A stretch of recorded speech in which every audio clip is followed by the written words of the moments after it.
Ladies and gentlemen, please take your seats. The show is about to begin. Truth, lies, shenanigans. Truth, lies, shenanigans. Truth, lies, shenanigans. Truth, lies, shenanigans. Truth, lies, shenanigans. Truth, lies, shenanigans. Truth, lies, shenanigans. Truth, lies, shenanigans. Truth, lies, shenanigans. Truth, lies, shenanigans. Truth, lies, shenanigans. Truth, lies, shenanigans. It's the TLS show, coming to you live from the TLS show. It's the TLS show, coming to you live from the TLS show. Hey, welcome to Truth Lies Shenanigans, the podcast, social commentary, hot topics, and amazing guests with a ton of fun and shenanigans along the way. This week, relationship expert Ciara Simonson is back.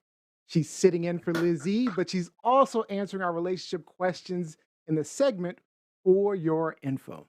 And of course, we've got some hot topics for you. We're talking Uvalde and mass shootings, the January 6th committee, and a very interesting story about bees. Before we get into the show, let me introduce you to our co-hosts. First up, our gamer, tech guru, the rock star with the rock band Fall the Machine, coming to you from Sudbury, Ontario, Mr. Robbie Rock. I can't tell you how great it feels to go first for a change. So happy Sunday Funday, everyone. It's great to be back. It's been a busy few weeks on the home front at my end. As most of you know, we lost my dad 3 weeks ago, and I've been settling things with his estate. I'm back at work tomorrow, but I've been spending a lot more time with family in the last few weeks and just keeping busy because there's a certain peace of mind that comes when you're toiling. So we've doubled our garden size. I cut trails into thickets of wild raspberries. We've got a pumpkin patch. Our lettuce is exploding in our planter. And we're building a nice big climbing structure for the girls this summer. So a lot of improvements around the yard and a lot of things to keep me busy and just positive. You have a lot going on. Well, you always have a lot. Yes, I do. And sorry about your ADD dad. in me. Condolences about your dad. Thanks, man. Yes, Rob. All right. And we have our college student, actress, model, entrepreneur, streaming from Atlanta, Georgia, Miss Gianni Storm. Hello, everybody. It feels so good to be back. It feels like you haven't seen your family in a long time. I feel really good. It's been ups and downs over here. I'm not gonna lie, but I will say I am trying to. My birthday is July 7th, so I'm trying to at least have some type of vacation, something. I might just travel around Atlanta because I haven't really explored here a lot. So we'll see. Keep me uplifted. You're gonna take some time off, huh? Yeah, I need it. Yeah, some time for Johnny. Yeah, Gianni needs it. All right, thank you, Gianni. And of course, our special guest host today, sitting in for Lizzie, took a day off. Relationship therapist, Miss Ciara Simonson. Welcome back, Ciara. Welcome back.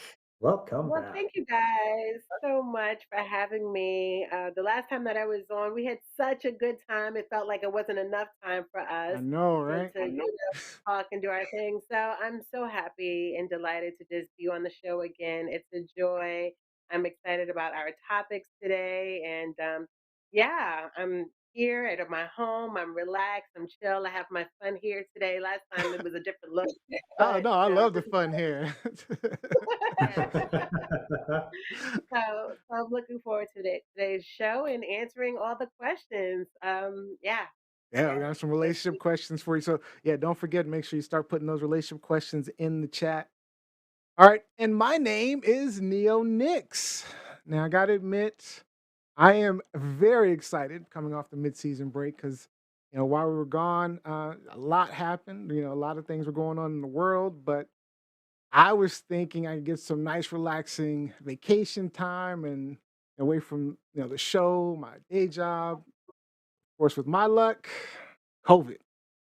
Oh, I wasn't fortunate Mm-hmm. enough to get the little, asymptomatic COVID. No, I got I got full blown COVID for like 2 straight weeks. So, it was some time off from the show, but yeah, I was recovering for most of that. So I will say, don't get COVID, people, because that thing is no joke.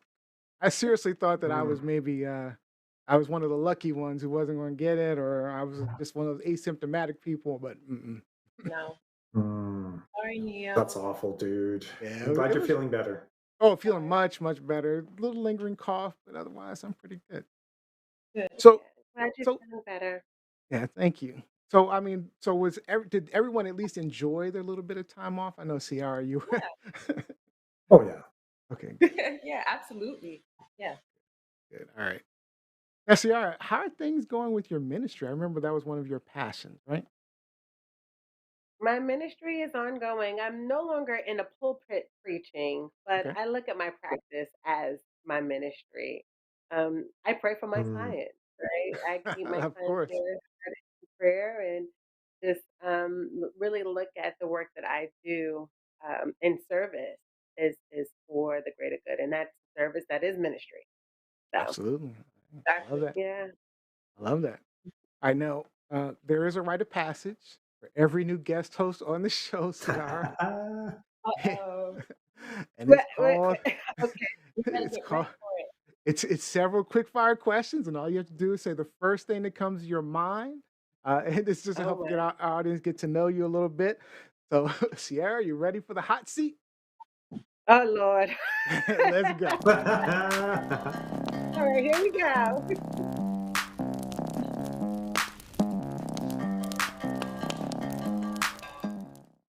All right, Ciara, here we go. Here we go. Ready? First question: pizza, steak, and potatoes, or Beyond Burgers? Ooh, I'm somewhere torn between Beyond Burgers and pizza, but I'll do pizza. All New York right, City all day long. pizza. All right. Good answer. Good I answer. like New York pizza. That's my hometown. So So you do the Beyond Burgers too? You're from it's from New York, right? Right, right. yeah. Yeah, because you could hear the matter of fact when you said it, the accent just came right out. All right, all right. Next question: Top Gun, Black Panther, or The Lion King? Oh, Lion King. Oh, softy. I All right. like Black Panther too, but I think the Lion King definitely resonates with some of the messages that I like to preach. So, the but the original or the remake Oh, with good the question. chicken oh, animation? good question. Good question. Oh, I like both. Yeah. I mean, and my husband even played in the musical, so He played. Oh, Nice. that's amazing. So yeah, you okay? So yeah. you're probably stuck on. You like both. All right. So Both. Law and Order, Friends, or The Real Housewives? Real Housewives. Come What? You on. really? Oh, yeah, okay. Wow. Reality TV. All right. Yeah, I no, think I know. something Yeah. going on Real Housewives. All right. So you have the power to solve one of the world's problems: climate change, world hunger, or racism. What are you choosing? Mm, that's a tough one. Hunger, racism, climate change.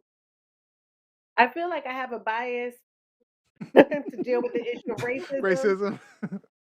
Yes, but I also am a great supporter of world hunger, and I think that everybody deserves food to eat. So that's Okay. part of just my humanitarianism. I think I'd pick Yeah. racism. But I really. feel you. I feel you. All right. So you're happiest when you spend the day with your family, spend the day at church, or spend the day alone at the spa. Ooh, you want me to honestly answer that question between my family and the spa? That's what I figured. That's But that's yeah. shady.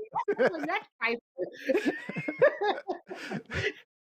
Oh, but if I'm honest, it probably would be a day at the It's spa. spa, yeah. But I love my family, and I love hanging out with my family. But I do enjoy my quiet time at the I spa. bet. Yeah. All Mhm. right. Which statement is most accurate? I prefer to work from home forever. I crave social interaction. Mm. I enjoy social interaction. All right. Biggest fear: fear of spiders, fear of failure, or fear of loss? Fear of loss. I'm the same. All right. Now, who's the better singer? This last one. Who's the better singer? Adele, Whitney Houston, Beyonce, or Aretha Franklin? Whoa, The better Oh, singer. snap. Ooh, that's a good. I would say Whitney Houston all day Whitney long. Houston. Okay. Yeah, All right. All yeah. right. You are officially Oh. off the hot seat. All right. Good job. See, it wasn't that hard, right? A little fun. Well, there were some trick questions in there. There's some tough ones. Something inside, like, I can't oh, make come it on. completely easy. I was honest, though. I was You honest. were. Appreciate that. Appreciate it. All right, it's time for our quick fire. Our hosts have some topics to share, but we only have 3 minutes to discuss and 1 minute to hear from you, the audience. So type your comments in fast. Any topics where our host won't shut up, we do have that dreaded mute button. So let's do this. All right, I'm up first. So with the January 6th committee, of course, January 6, 2021 was the date insurrectionists attacked the U.S. Capitol. So the January 6th Congressional Committee investigating the insurrection started hearings this past week. Those testifying included the likes of Donald Trump's daughter, Ivanka Trump, Trump's staunchly loyal Attorney General, William Barr, and several police officers who were attacked that day. Now, in watching the hearings, I'd say at this point, they've clearly established that Trump's claim of election fraud were definitely bullshit, and that many of those around him felt he'd gone too far by both inciting and failing to de escalate the attack. But I'm not sure that they've established that Trump was legally responsible or that there was any collusion to incite the violence yet. And I say yet because there's still another week of hearings coming up. But my question to you guys is, with the midterm elections coming up and Trump still considering a run in 2024, does any of this even matter when it comes to the polls? Or is this all just theater? Let's start with Robbie. It feels like the same old show all over again, unfortunately. And I don't think that it's really going to make a difference at the polls because it just seems that America is really galvanized in their political camps. And it's very hard to get Americans out of the camp that they currently sit in. So I'm eager to see what will come about. And the information that's coming through is just incredible and it's damning. But I really don't think it's going to make a difference. Yeah. Johnny, what do you think? Yeah, I agree with Rob. I didn't think it was going to make a difference in the outcome of the election. And I personally don't, I have a feeling that Trump may not run again, like for the next election. And I don't think he would be elected, just to be honest. But like you said, I think this is like a theater show, something to keep us watching. He did have 70 million votes in the last election, which was the second most ever, only because Biden had the most ever. So yeah, keep that in mind. All right, Ciara. Which is the reason why, although I think it's the keeping the show going, it's also important, right? Because the more information is exposed and put out there, you never know the impact that it can have. And people are more engaged and more interested in what's going on, which helps to influence their decisions.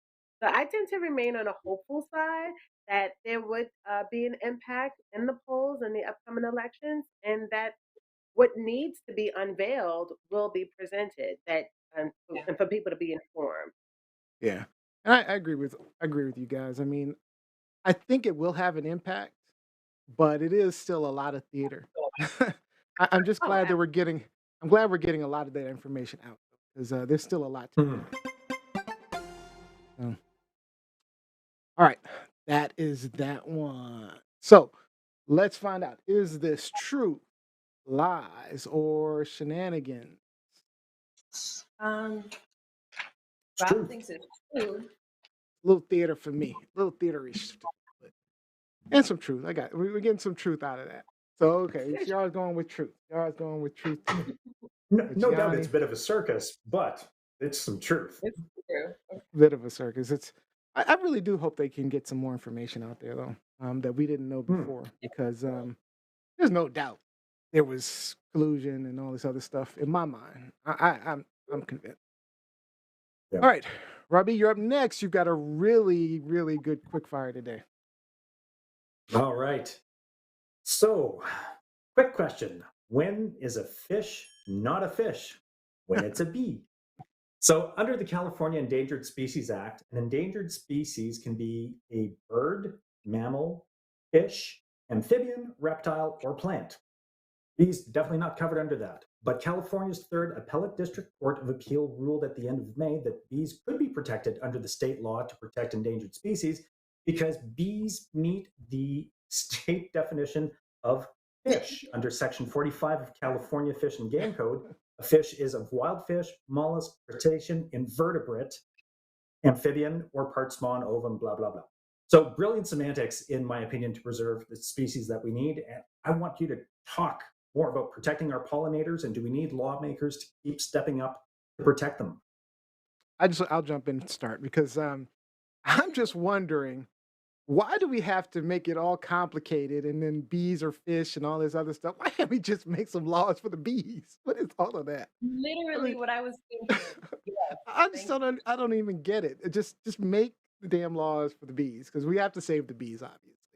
You know, we've been killing bees with pesticides and all kind of stuff for years now. So we need to save them because you know, we don't have plants and flowers without them. I mean, there are some other pollinators out there, but we know that bees are the primary pollinators of the world. So, Yeah. Yanni, what do you think? Yeah. I 100% agree with you. Like, why do we have to? It's so weird that we have to jump through so many hoops for any endangered animal. It's very strange. Um, but I agree with Rob. I think that we should have more laws protecting bees, or maybe like a standard law that protects like all insects, all insects, or Ooh, I don't know all about like that. wildlife. I'm good with. I saw Robbie killed a mosquito before the show, and I'm all good with mosquitoes dying. I'm sorry. Rob, Sorry. you need to let suckers stuff It's me or him. They, I agree. I think we do need more bee protection laws. How we're gonna do that, I don't know. But I'll sign the petition. I'm down for it. all right, Ciara. Absolutely. Laws to support it, ways to support, just really providing information that will help people understand. I would say education around it, right? Around the significance of bees' existence. As Neo said, that these are the keystone pollinators, right? That really help the agriculture culture, right? Well, agriculture industry, period. And there's billions of dollars that's in the agriculture industry that comes from the pollination of bees. So we need them. We need to keep them, even if we have to put laws in place so that they can stay around. We got to do it. Yeah, if we can protect fish, we can protect bees. I mean, I don't see the big deal. All right, Robbie, you got you Yeah. take your time. Take some time on that. You got some comments? Sure. Yeah. No. It's this is one of those things that it's so important to us. It's even going back to which global issue are you going to fix? Well, if we don't fix climate change, it's going to be bad for anyone that's left over, or it's not going to happen for anyone that's left over. So we got to fix the key issues, and making sure that we have pollinators that are going to preserve our food stocks, our food systems, the entire system that we need to survive. Then we need to act now. We need to start banning pesticides. I don't care how pretty you like your yard to look.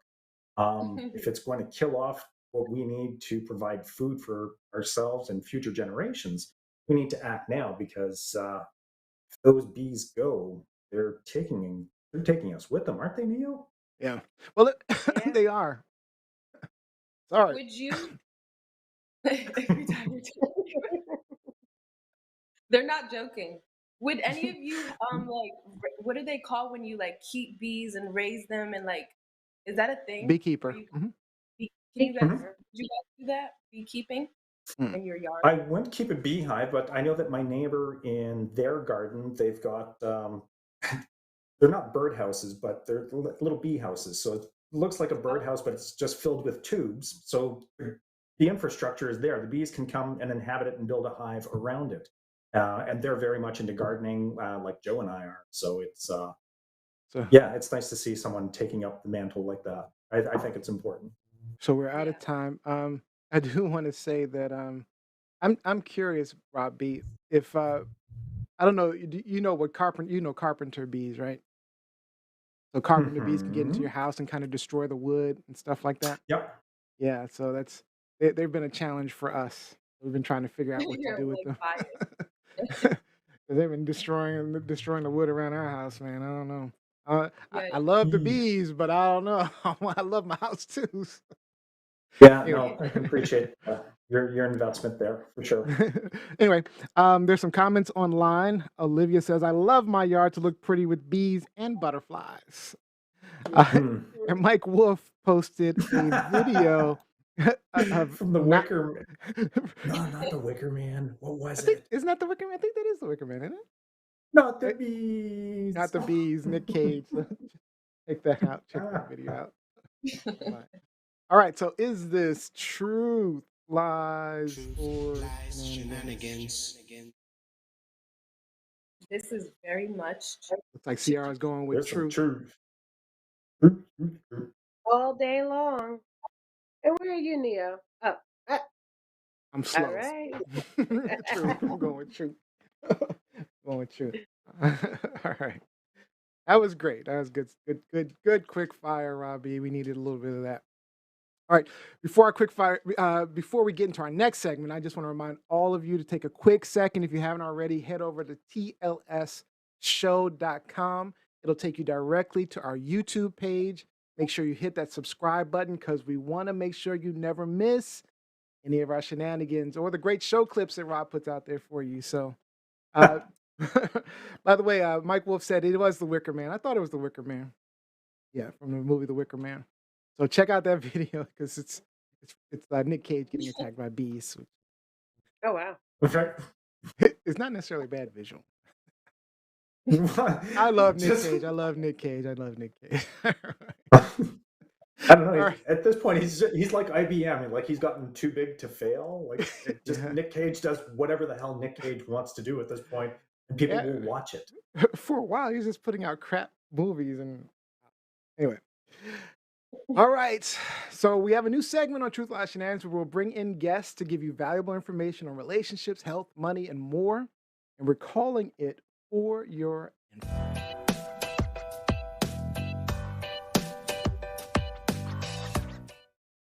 And today we are talking with our guest host, Ciara Simonson. She's going to get us. Now, you remember Ciara from episode 26 this season. She shared with us her doctoral work on perinatal loss, particularly in the Black community. And she's back today simply answering your questions on relationships.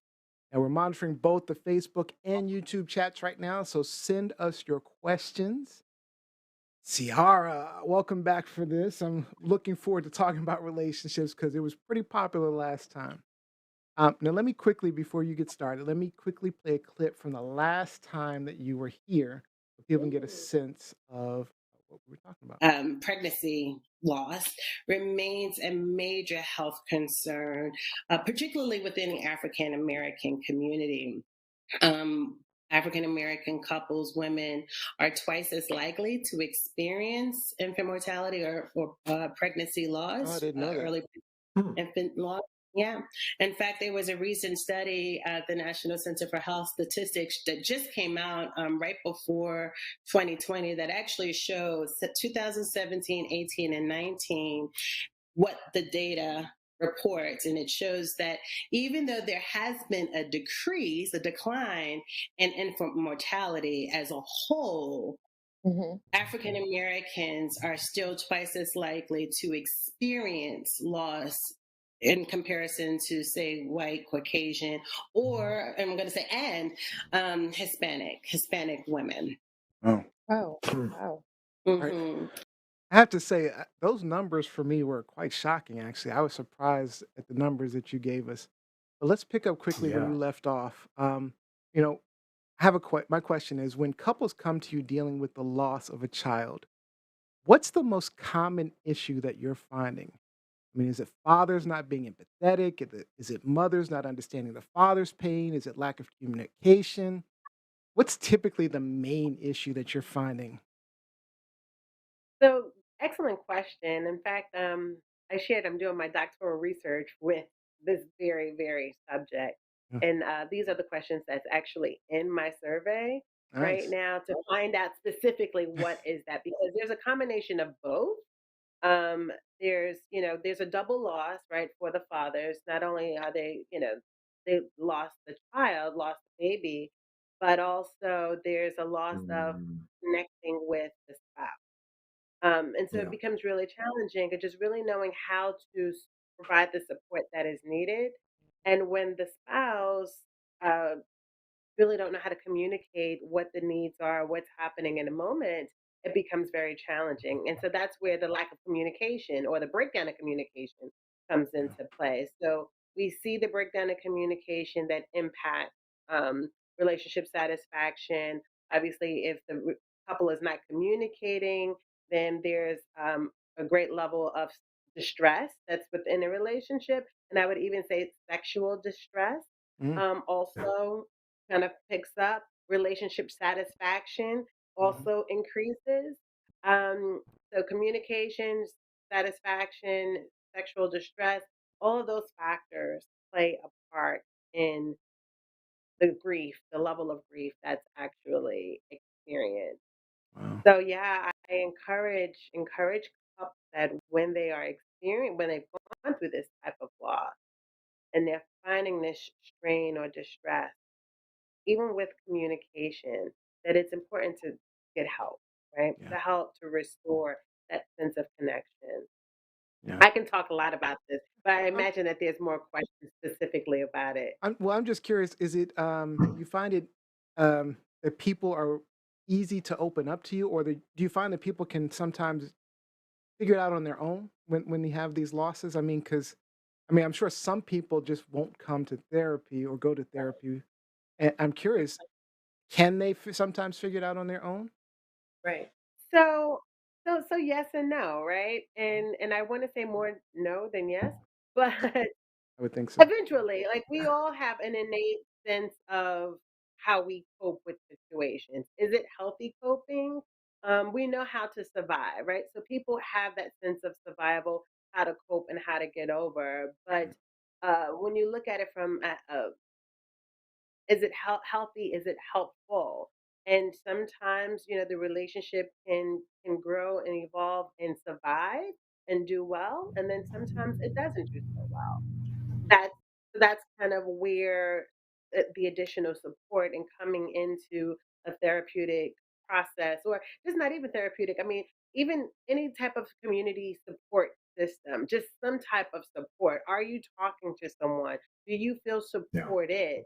Are you able to really express what's going on, how you're feeling? It may not be therapy, it may be the church, it may be, family. So one of the aspects of the study shows, well, that I'm working through right now, let me put it this way, I haven't gotten the results yet, but Okay. the grief, um, so the level of grief would be based on the level of support that's provided, right? Mhm, mhm, So mhm. those who have support systems in place, people that they can go to, friends, family, or even their spouse, when they're feeling this sense of distress, they're able to cope and manage the level of grief that is experienced in healthier ways.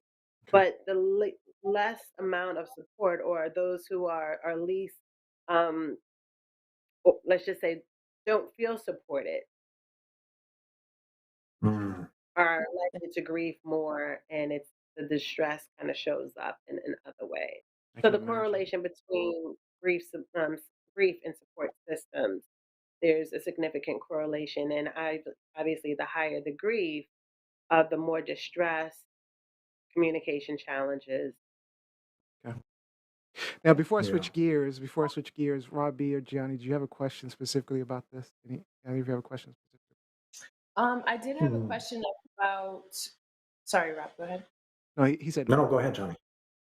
Oh, I did have a question about fertility in general, and when is a good time to ask? Um, I mean, to have that talk with a person you're in a relationship with. When you say, Mhm. like, you're saying with like infertility. Fertility, infertility, because I guess my question to set it up is, what if down the line you learn that you may have fertility issues, and that was something that was never talked about before you were even married? So, would you consider Mhm. having a talk about fertility or children in just On like a yeah. at the onset of, like, when you're starting a relationship, to talk about fertility, does yeah, especially in this day and age, because there's some people that are in relationships that are very clear and very matter of fact, I don't want to have any kids, right? Like, there are, so the question of fertility, of whether you want to have kids or not, is a significant question, and not just, I don't even question, Absolutely. but a significant topic for discussion. Um, and I would say for women, because at the age of 35 years old is 35 and up is where it starts to be considered high risk, right? Hmm. Hmm. So it's Yeah. at 35 is when you kind of want to start really examining options. I always kind of suggest, well, if you're not in a relationship and you don't know what's going to happen, have you thought about, like getting your eggs frozen, right? Just that as an option, because you don't want to wait. You don't know what's going to happen, Right. what's going, what may transpire when you do get into a relationship. So Yeah. to have that as an option rather than waiting, and then it's like 40, 42 and things. There's a documentary that's out now that's called Eggs Over Easy, and it talks about the whole issue with women, and yeah, and Okay. and and That's very interesting. All right, so let's mhm. switch gears real quick. Now, I personally think therapists tend to be all over the place on what they consider healthy relationships, and I heard you mention you have to have a healthy relationship, and it's probably dependent on what their training is. But how do you define what a healthy relationship looks like? Excellent question. So the a healthy relationship, and I tell my clients this often, it's not void of conflict or tension, but it's how quickly can you repair, right? So Yeah. a good repair is worth its weight in gold. And if you are going to have a rupture, a conflict, tension, it's going to happen. It's bound to happen. Like, a healthy body is bound to get a cold. But how quickly can you recover from the cold? If you can Hmm. recover quickly, right, Hmm. that's a sign of good health. And so a healthy relationship has everything to do with the amount of time it takes for the repair to exist, right? If Okay. it's lasting longer than a week, if you're at odds with each other and, I don't want to talk to you, don't look at me, or you kind of fussing and it's been over a week, then that's problematic. But if it's one day and then you're able to kind of do the work of repair for that You, day, so then that's healthy. that's pretty healthy.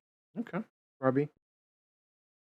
Well, I'm going to switch it up again. During the pre-show, the subject of love maps came up, and we kind of joked around about it. But I would love for you to tell us more about love maps, what they do, and how they help us. What they do. So I like the idea of maps and mapping, right? Which is a guide for us to know how we're operating, how we're functioning. I would say where we are so we can know where we're going. And it's important that even in a relationship that you have an idea, right? A map for how your relationship works or how your partner works. We can call it love maps, or we can call it the owner's manual.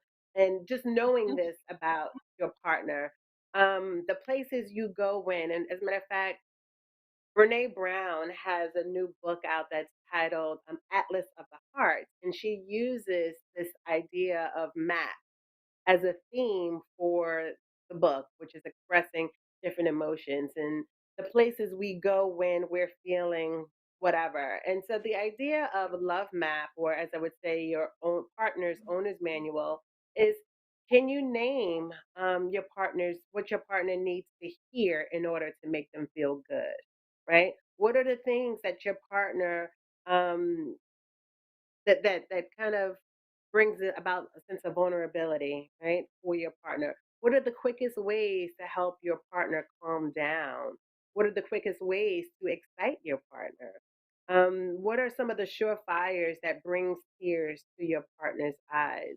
So these are just some of the questions, some of the things that kind of inspire or can help develop that map of what it is that your partner does or what it is that your partner needs and what is it gonna that's gonna make them smile.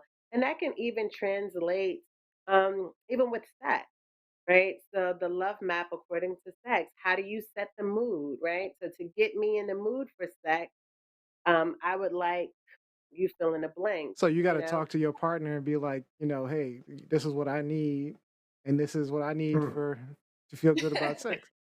So it really, I mean, so the love maps is it just basically a map on communication, or how to communicate these things? Because those aren't easy discussions to have for some people. Be able to say, hey, But look, I need you to do this. I need you to, do, do some foreplay, rub on me a little bit yes, before sex. yes, I yes, mean, but yes. sometimes those can be difficult conversations for some people. But if you're in a relationship and it's an intimate relationship, I mean, why not, right? Like, because that's I what agree with intimacy you. is all about, is being able to have these intimate conversations. I mean, come on now. Mm. So it's really being able to connect with your partner Yeah. and sharing the depths of who you are, what you like, what helps you to feel a certain way. And as I shared, it's, can be on an emotional level, just in terms of what makes you happy, what makes you smile, what puts, what brings tears to your eyes, or what warms your heart, what actually upsets you, what frustrates you to no end, but also when in that sense of engaging intimacy, what helps to set the mood? What sets the tone? What kind of gets you in that space Mhm. of feeling a sense of arousal, growing arousal? Making sexy noises, um, type of touch. Well, what is it, right? But just exploring what that might be, and that's a dialogue. That's the dialogue and exchange. So, Is I, it like a map that you Gianni. actually sorry, is it like a map that you actually can like draw out like for the creative folks? Or is it something that you just list? Is it just something that is like conversational? Yeah, and that goes to my question: is it something that you could do on your own with your relationship, or do you need a professional? so So you can do it on your own, right? If you feel safe enough to have the conversation. And if you have, I mean, there's plenty of books. Tammy Nelson has a book that's titled Getting the Sex You Want. So Hmm. and it's about having the conversations, right? Having a dialogue about what it is that you want. But also the need to have a professional really comes down with safety, or maybe just a coach or someone who can help to facilitate, because sometimes we don't know. Sometimes we don't know how to express our desires. Sometimes folks are nervous, Hmm. and these are conversations they've never had before, and Yeah. so they need the support. So the professional is really about the added support to say that it's okay, right? Like, to talk about these things. This is human nature, and it kind of helps um, to facilitate that sense of connection between two partners. Hmm. Yeah. Olivia's online. She says being kind. So, yeah. Mhm. Yeah. Kindness definitely helps with connection, and what also helps connection is safety. And so, if someone is approaching the conversation and they're kind of on the edge because they're fearful about how their partner is going to respond, then they're more likely to shut down and Yeah. not say anything. Mhm. Um, the support or the benefit of having, let's say, a professional is really about maintaining or facilitating that sense of safety Safety. and connection. Like that's not going to happen in Yeah, this because case. I really think it's hard for some people to have those conversations, and if your partner, like sometimes you have those partners who don't necessarily enjoy having those conversations or feel uncomfortable. You may enjoy, you may be okay with having the conversation, but then your partner may not be comfortable with it, and then Yeah. it's finding that safety, like okay, like you said, being able to say, okay, look, this is what I'm feeling, this is how, this is what I like. Yeah. Yanni, you had Yeah. a question? Yeah. I You said, do we have any other questions? Yeah, Okay. Johnny, you said you had a bunch of questions. I have one more question. What is a common myth that you've heard about marriage? A common myth, a myth that I heard about marriage. Hmm. For those who eventually want to be married. I've never obviously been married before, but um She's like, I guess, trying to prepare herself. yeah, She's like mentally, like, So, she might have somebody so in mind right now. right. Well, so there's this whole there's the whole notion with like the whole love at first sight, Oh and yeah, um that's a myth. and so that's a good but I will say that so the whole love at first sight or just that immediate connection that one has in meeting someone or you fall in love right away, that there is some value Yeah. in that, Hmm. and being able to honor that, um and that ties into the it's too good to be true in the beginning. So in the Mhm. beginning, where it feels so good, but then we dismiss it, because and sometimes it's dismissed because of fears. But there's great value in looking at when I say that first stage, which is the romanticized stage of the relationship. Because what happens is the brain reward system kind of goes off when it finally meets someone that it feels connected with. So all the, dopamine and the oxytocins, all of those things, I call it the love cocktail, right? Kind of gets you a high. You see life through, rosy glasses, Hmm.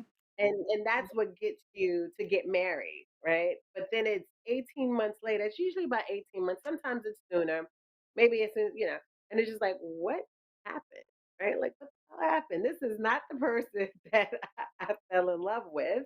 And that's the second stage of the relationship, which we call the power struggle. Hmm. And so Hmm. the power struggle is where all of the tension kind of comes up. But do not dismiss the romantic stage, right? Although you were on that high, you were floating and things were good, there's still a great benefit to recognize what made it good Yeah, that's in the true. beginning. That Yeah. stuff it doesn't go away. Right.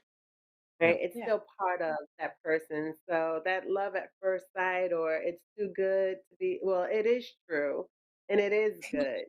So I'm Yeah. just gonna encourage I you feel like to I be feel like that feeling is like, it's that connection. I mean, it's the thing that says, "Hey, we have something here." But I you can't hold that as like, okay, this is going to carry us through a marriage because it's not enough. I mean, Mhm. No. communication is like from my experience, communication is the number one thing you need. There's a great question here that I've actually wondered myself. Um, so, do you notice? This is from Olivia. Do you notice some men come with a bias and think that you, as a therapist, take the woman's side since you are also a woman, and then the man tends not to open up? Oh, true. That's a good Hmm. question. Yes. So yes, yes, yes, yes, yes. However, Wow. However, I am an Imago trained therapist, and as an Imago trained therapist, my practice is really about neutrality.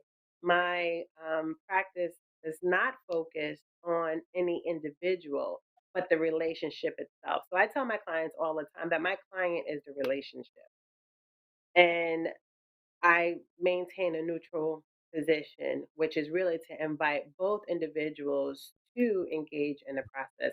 for their healing and their growth. So that tends to be the male's perspective going in. But as an Imago trained therapist, our practice is really to focus on the relationship itself, and that the couple actually has everything that they need to for their process of healing and growing. I'm just there to facilitate the process and helping to clear the space between. I love Mhm. that.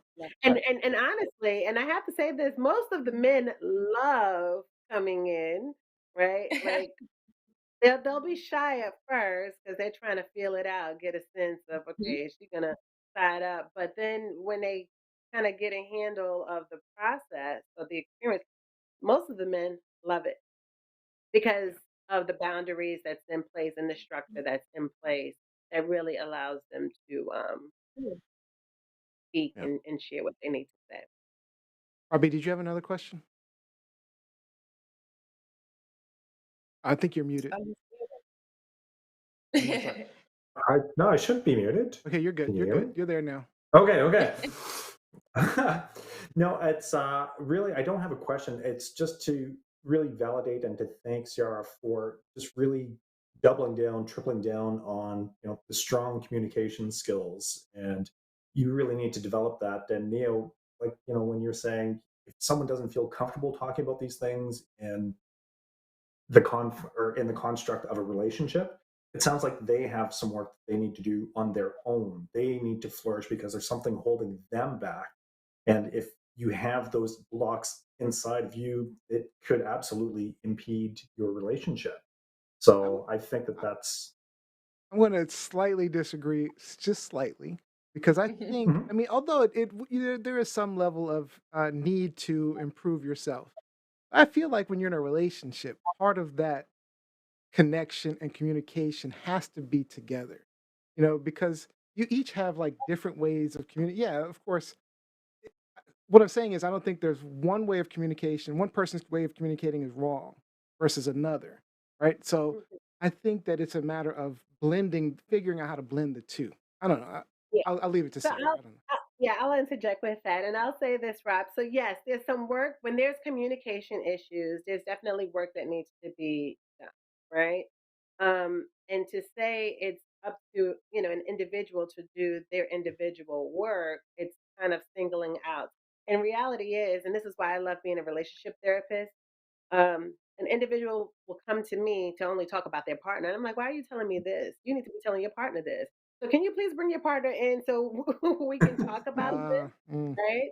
So, so I an was thinking. individual will come and talk about that person, where it's what it is that they're saying really needs to be shared with that person. And so it's really doing the work together.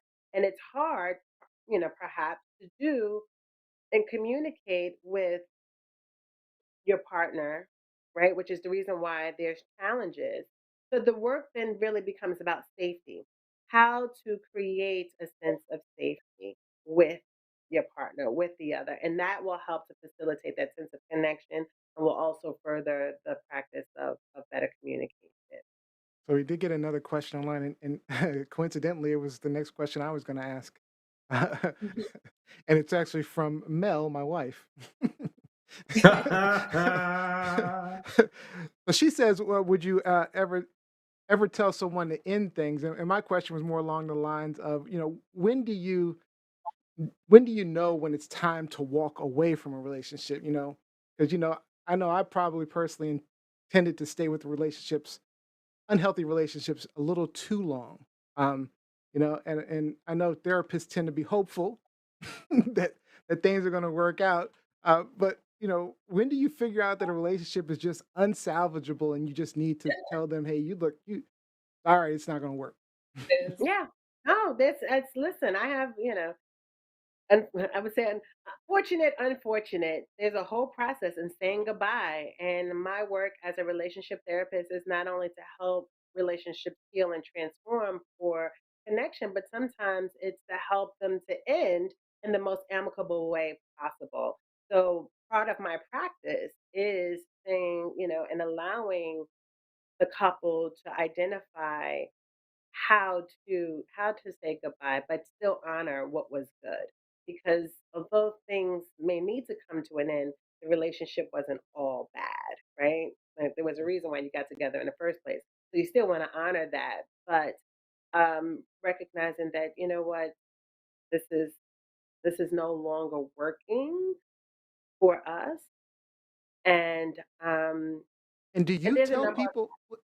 Sorry. And then do you tell people that yourself? Like, do you come to those conclusions and help them see that, or do you work to make them see that? How do you make that happen?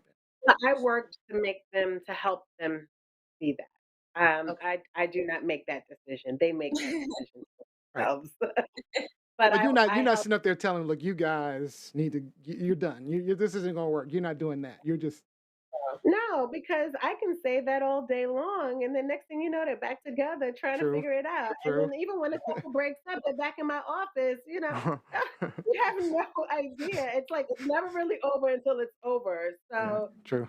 even I see when that. they've made the decision, sometimes they still Hmm. had Go to come back back. up. Hmm.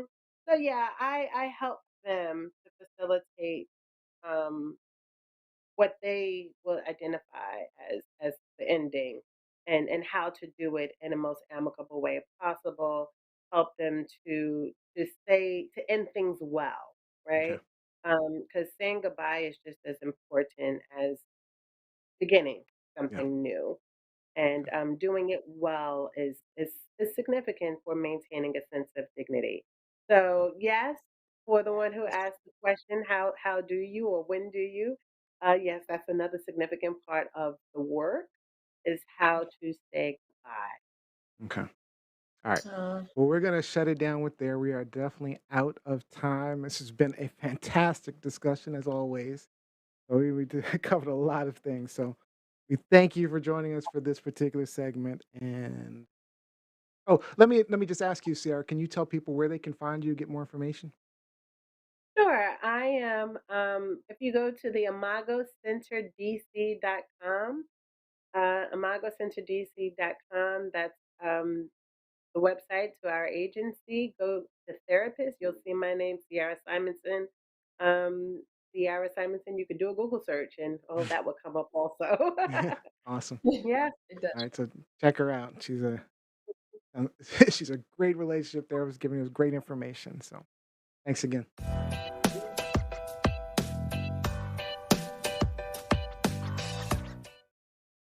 All right, now we get into our main topic of the day. That was a deep conversation, man.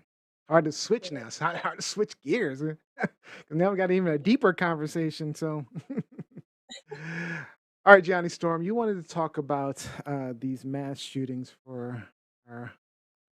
Truth, lies, shenanigans. Yes. Yes. So, unfortunately, the deadliest school shooting in the United States happened just recently on May 24th, 2022. 18-year-old Salvador Ramos fatally shot and killed 19 students. Two teachers were wounded. Two teachers and wounded 17 other people at Robb Elementary School in Uvalde, Texas. Um, Earlier that day, he also shot his grandmother in the forehead at home and severely wounding her. Police officers waited over an hour on site of the school before they went into the classroom to engage Ramos, where they shot him as well. My question, what are your thoughts on how the shooting was handled? Yeah, this is one of those ones where we've heard about it for the past couple of weeks. Unfortunately, it happened. We were on break and we really couldn't talk about it. But yeah, so Robbie, what do you think about how it was handled?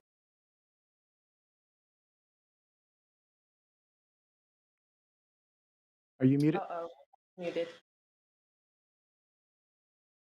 Sorry about that.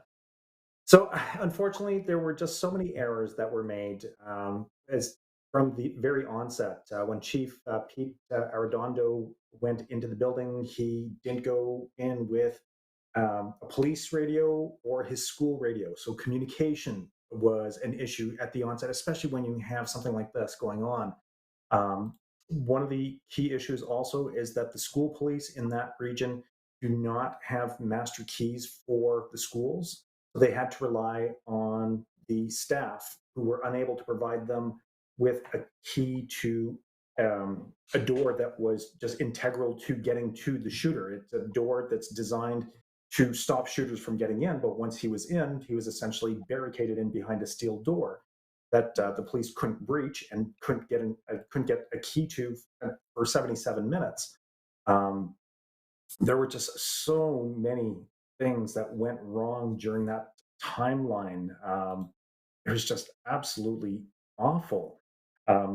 Even like when they got to calling for tactical gear and a sniper, when one of the other officers came in and told the chief, like, get out and vest up, because he went in without his vest either.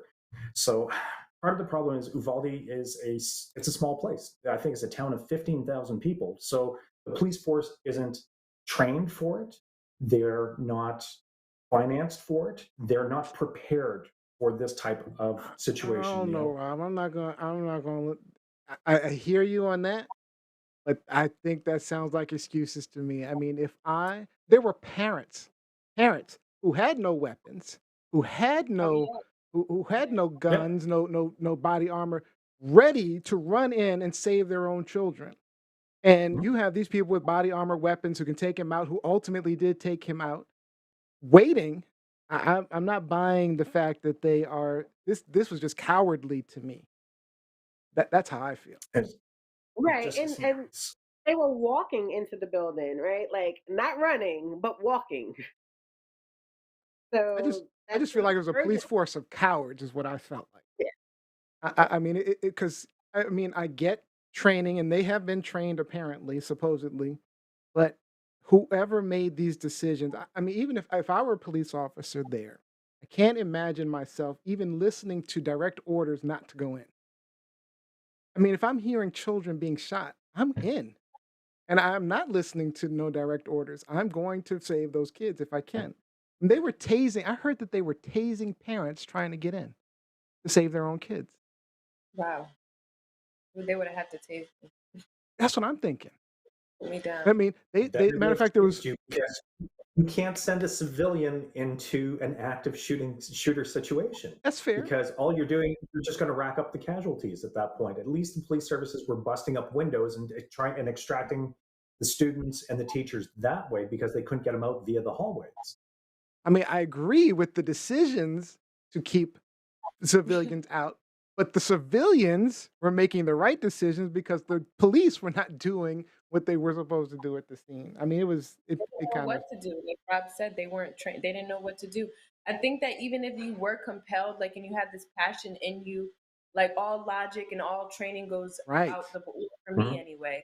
And I'm running. And in that's there. exactly it. When the chief reacted, he ran out of his office without vesting up, without grabbing his radios, because he knew that every second counted and he needed to get to those kids. He didn't put his mask on before going to help everybody else, which screwed everybody else. So you're thinking he was he was just dumb in his quick thinking. He acted he acted with everyone's best interests at heart, but neglected his training when there was no plan. It was just a reaction. And when you're in a position of leadership, you can't do that. Yeah. What do you think, Ciara? Tough. I tend to think I hear you, Rob, and that makes sense. So I certainly want to validate um that he was reacting and lost all sense of his training. But I also believe that there was some cowardice by those who did not respond, right? Like react in the manner that they needed to react. And that's, Yeah. becomes the question of compassion. Um, where is the heart, right? That just kind of responds to want to help another. Mhm. How could they just stand there? How could they just remain in place and not react? So Yeah. it's hard. And personally, I kind of feel like the situation was handled and the decisions that was made was wrong. That's No just question. my blatant Yeah. stance on it was wrong. Yeah. I mean, the majority of the children were, I don't know, they were ethnic. I'll just use that term. They were ethnic. I'm curious, do you think that played a role in the response at all? That's a tough. No. That's a tough question because maybe them responding in that area, they probably in general don't respond to people of colors like police calls. I know in my neighborhood, there's gunshots and you're not hearing a police siren. You know what I mean? So Mm, it might be it's a that tough situation, neighborhood. but I don't intentionally. Intentionally, that was intentional on the kids with the officers and the kids. I don't think. All right, real quick. Olivia says they just had a training for a specific issue in February, uh, and the parents reacted. Oh yeah, they reacted to tasing the parents, etc. Mike Wolf says they had pictures in the news of the department posing with shiny new expensive equipment. I would not be surprised if there is an inverse relationship between the amount of money spent on equipment and the willingness to rush into danger. Mm, Hmm, mhm. Hmm. that's So, interesting. in researching this, and we're running out of time, but in researching this, I googled I googled how to stop mass shootings in the U.S. Right, just curious, out of curiosity. So it took me to Mhm. this Prevention Institute, which says obvious things like gun control laws, establish a culture of gun safety, make it a public health crisis. But then I saw Yes. it said support healthy norms about masculinity. And I was like, Mm. that seems a Okay. bit sexist, right? And then I googled how many mass shootings have been by men, right? And I was like, All of them. well, almost 98%. Like three mass shootings since 1984 were by women. So my question is, what is wrong with men? Oh, and I should also point out around 70% are white men. I'm Mm. curious, considering the overwhelming, like I don't know. My brain started going in when I was reading the numbers. My brain started went off on a tangent, so I apologize. But I was considering like the overwhelming number of wars throughout history in Europe, or started by Europeans versus the rest of the world. Right? I'm wondering, is it in the genes? Could Mm. I could mean, you think about could dogs, right? You think about dogs. Dogs I'll have kill inherited you. Stop traits. talking like that. I'll kill you. You stupid. They're You horrible. stupid, Rob. But it's in the dream. I mean, you think about dogs like pit bulls and stuff. Pit bulls they have aggressive traits, and so sometimes those traits will show up and unexpectedly at times. And other breeds, they have been like it's been bred out of them, right? And they just killed their aggressive dog, so that gene is gone. I'm curious, European warriors were heroes and kings, and they were breeding like crazy. So I'm just curious, is aggressiveness in the genes? Interesting. I can see that. I can see that something being hereditary in certain. So, so in your Because research, Neo, did you also happen to check which parts of the world mass shootings took place? Good question. I did. I did check that, and it happened to be in the US. Horrible. Oh, to the 98th percentile, about the same, right? It's probably Horrible. close. Probably pretty yes, Yeah. close. It's probably like yeah, 60. It's probably at least like 70, 80%, probably. and and and so yeah, the issue with gun violence really stems from colonial history and revolutionary roots, right? And so, Yep. and just even thinking about the Second Amendment that we have, so there definitely needs to be a handle on gun control and put in some gun control reforms. I would say that the issue of violence would reduce overall, and even suicide, like suicide Mm, rates will Yes. likely go down, if Yeah. there was more of a less handle on access to gun. guns, right? I totally agree with that. Especially I for the agree. youth. I mean, I don't know. I hate the Second Amendment. That it's preventing us from making changes. I mean, I feel like we should be able to protect ourselves, and there's something we should be able to do. But having the Second Amendment there because of colonial times, like you said, during wartime, which where it's what it stems from, now we're just stuck with this stupid law that we can't even make common sense laws Mm. to counteract it. So we're just, I don't know. It's not even like just because it's in our actual literal constitution. Who put something stupid like that in the Constitution? The creation of It the goes back to country. colonialism. When you're scared of that pesky Colonists? king of England, Colonists?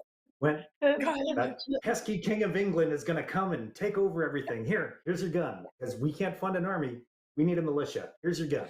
It's That's the base document for the government, though. It could have been another extra law or something, but damn it. Is it or possible maybe to an amendment. An amendment? Huh? Which- It's been revised and amended before. Very Why true. not again? Why not amend it now? I totally It's agree. hard. Could we rewrite the Constitution? Like, can that be a thing? I know not now, but is that a possibility to redo it, start over, fresh laws, fresh? You can amend parts of it, yeah, absolutely. You can get rid of some of the laws. You can get rid of the Second Amendment altogether. Enough people agree to it. Mm-hmm. Very It's getting interesting. people to agree to it. It's time. It's necessary. At this point, It when we is. say a violent death and violent, and people are more likely to be violent because of At the very least, we got to have some laws that say you've got to be well trained, you've got to have significant background checks and things like that to own a gun. And how desensitized are you as a nation? Because Uvalde wasn't the only one that week. There's shootings happening Multiple, daily, yeah. and you're not talking about them because it's a It's daily too many to occurrence. talk So about. it doesn't make the news anymore. It's not doesn't capture your attention, doesn't make you jump. What the Kardashians are doing does, but the fuck, really? It's keeping up with them? And not to throw or shade, but also the Real Housewives, the Real Housewives. Yeah, Real Housewives of Dubai. All right. Sorry, Ciara. All right, is this Truth Live? I don't even know what to call this. I'm just going with shenanigans because they can't come up with. I mean, it's they can't make truth sense. and some can't make ongoing gun shenanigans in the U.S. Yeah, so Ciara's going with shenanigans. It looks like. And Yeah. Johnny's got some truth. Got truth and shenanigans. All right. That's it for our hot topic. So let's just jump right on in. We're a little short on time. Game show time. We're gonna switch gears very quick.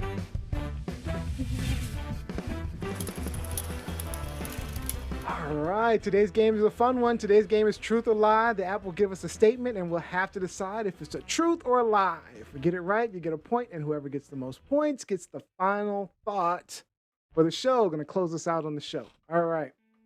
So we're going to start with Gianni Storm today. The example we have here is the only sport that's been played on the moon is golf. We're going to find out the answer right now.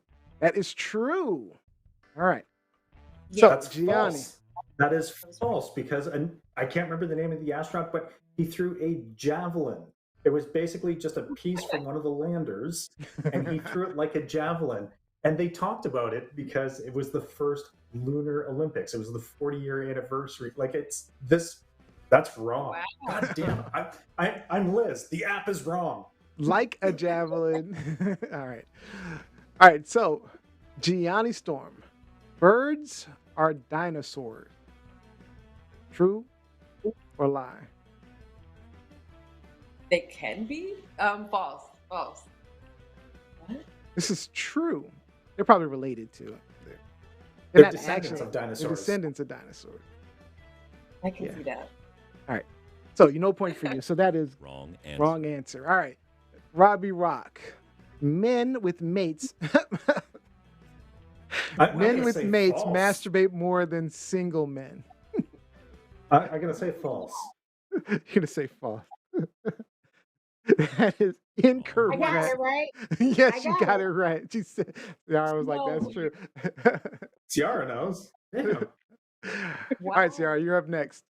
Male elephants know if the female is in heat by testing a sample of her urine, I guess smelling it.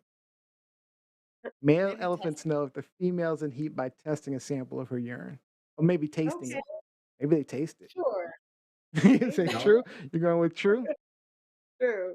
That is correct. Nice. All right. First correct answer. First correct. Why is my correct button not working? Okay, correct button. All right, Didn't Gianni you say Storm. that's what it is? Ding. Oh, All right, okay. we're gonna get a verbal ding. My ding isn't working on the. Okay. All right. Truth or lie, Gianni? Crabs can reach orgasm by clashing their tweezers. Oh my. Such weird questions today. It's the weirdest question. I think it's true. You know, it's true. That is false. False. All right. All right.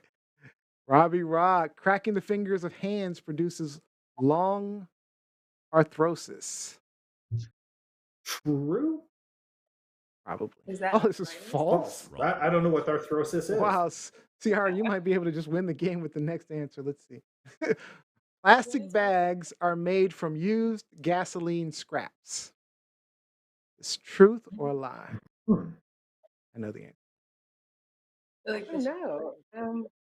I'll go for it. False. False. That is incorrect. It's true. It's definitely made Wow. from It leftover says gasoline. false. No. It Did I says say this is false? false. No, False. it's false. Uh, Yeah, that's what she said. And that's what False. I said. So she got it right. Oh, you got it right. Oh, my bad. Oh, so you got it right. So Ding, I'm not even paying attention. All right. ding. So ding, ding, ding. Actually, so this He's is the just last. producing. This is the last round. So you win the game. So you can say happy birthday. I tell you, we've been off too long because all my buttons aren't working all of a sudden. So we're just getting happy birthdays Thank and you, Rob. Thank you, Rob, for looking out for his sister over here. You know. all right, good job. All right, shout outs. Let's close it out.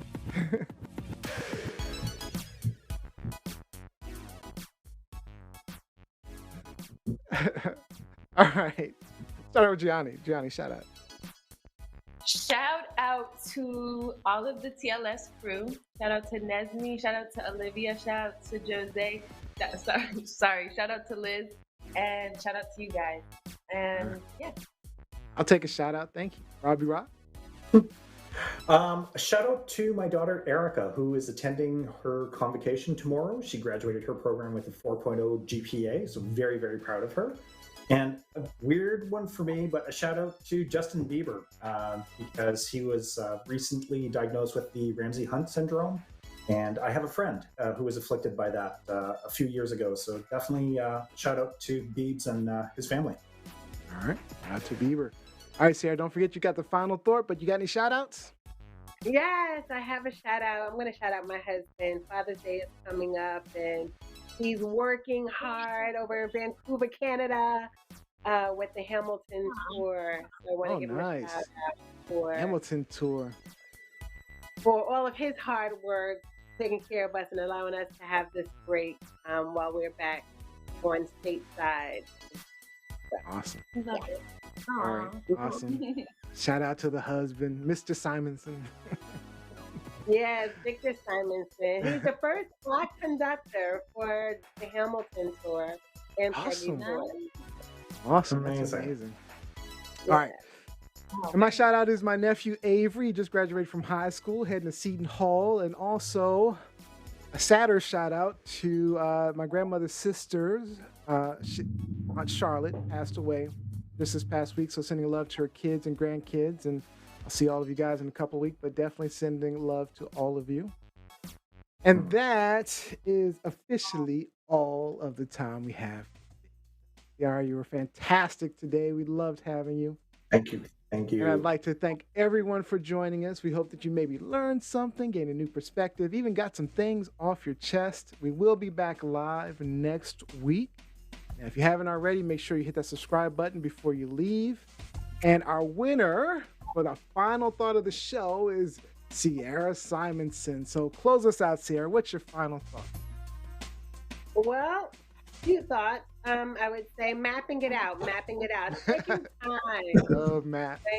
To know where you are, know what you like, know what you want, so you can communicate that and share that with your partner. Know where you are to know where you are going. Also, knowing where you are also helps you determine how you want to spend your time. Where do you want to spend your time? So being really clear about what makes you feel good, what do you enjoy, when you're not in a good place, where do you need to go to get better? Taking that time to be intentional, to be reflective, to map it out, so that not only you know for yourself, but you can also share that with your partner. I love it. I love it. All right. Thank you, Gianni, Robbie Rock, and special thank you to our love expert, Ciara Simonson. But most importantly, we got to thank you for watching and listening to our shenanigans each and every week. And we will see you next time.